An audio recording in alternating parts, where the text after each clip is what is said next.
सोमवती अमावस्या व्रत कथा। सोमवती अमावस्या व्रत कथा के अनुसार एक गरीब ब्राह्मण परिवार था। उस परिवार में पति पत्नी एवं उसकी एक पुत्री भी थी।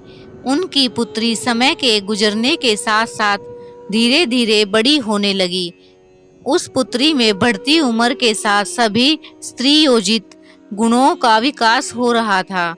वह कन्या सुंदर, संस्कारवान एवं गुणवान थी, परंतु गरीब होने के कारण उसका विवाह नहीं हो पा रहा था। एक दिन उस ब्राह्मण के घर एक साधु महाराज पधारे। साधु कन्या के सेवा भाव से अत्यधिक प्रसन्न हुए। कन्या को लंबी आयु का आशीर्वाद देते हुए साधु ने कहा कि इस कन्या के हाथ में विवाह योग्य रेखा नहीं है। तब ब्राह्मण दंपत्ति ने साधु से इसका उपाय पूछा। कन्या ऐसा क्या करे कि उसके हाथों में विवाह योग बन जाए। साधु महाराज ने कुछ देर विचार करने के पश्चात अपनी अंतर्दृष्टि में ध्यान करके बताया कि कुछ ही दूरी पर एक गांव में सोना नाम की एक धोबिन महिला अपने बेटे और बहू के साथ रहती है, जो बहुत ही आचार विचार एवं संस्कार संपन्न तथा पति परायण है। यदि यह सुकन्या उस धोबिन की सेवा करे और वह महिला इसकी शादी में अपनी मांग का सिंदूर लगा दे तथा उसके बाद इस कन्या का विवाह हो जाए तो इस कन्या का वैधव्य योग मिट सकता है। साधु ने यह भी बताया कि वह महिला कहीं बाहर आती जाती नहीं है। यह सुनकर ब्राह्मणी ने अपनी बेटी से धोबिन की सेवा करने का प्रस्ताव रखा। अगले दिन से ही कन्या प्रातःकाल ही उठकर सोना धोबिन के घर जाकर साफ सफाई एवं अन्य सारे कार्य करके अपने घर वापस आने लगी। एक दिन सोना धोबिन अपनी बहू से पूछती है कि तुम तो सुबह ही उठकर सारे काम कर लेती हो और पता भी नहीं चलता।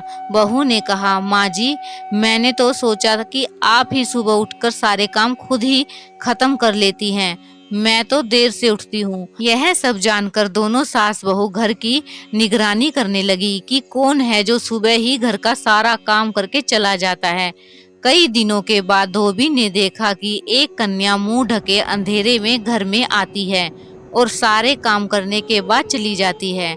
जब वह जाने लगी तो सोना धोबिन उसके पैरों पर गिर पड़ी।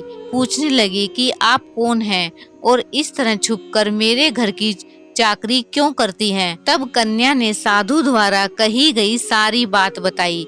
सोना धोबिन पति परायण थी, अंतः उसमें तेज था। वह तैयार हो गई। सोना धोबिन के पति थोड़ा अस्वस्थ थे। उसने अपनी बहू से अपने लौट आने तक घर पर ही रहने को कहा। सोना धोबिन ने जैसे ही अपने मांग का सिंदूर उस कन्या की मांग में लगाया, सोना धोबिन का पति मर गया। उसे इस बात का पता चल गया। वह घर से निराजल ही चली थी, यह सोचकर कि रास्ते में कहीं पीपल का पेड़ मिलेगा तो उसे भंवरी देकर वह परिक्रमा करके ही जल ग्रहण करेगी।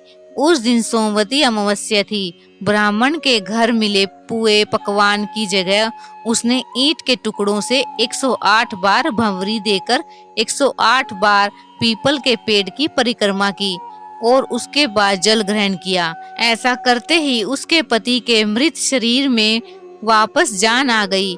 धोबिन का पति फिर से जीवित हो उठा। तो ये थी सोमवती अमावस्या की व्रत कथा।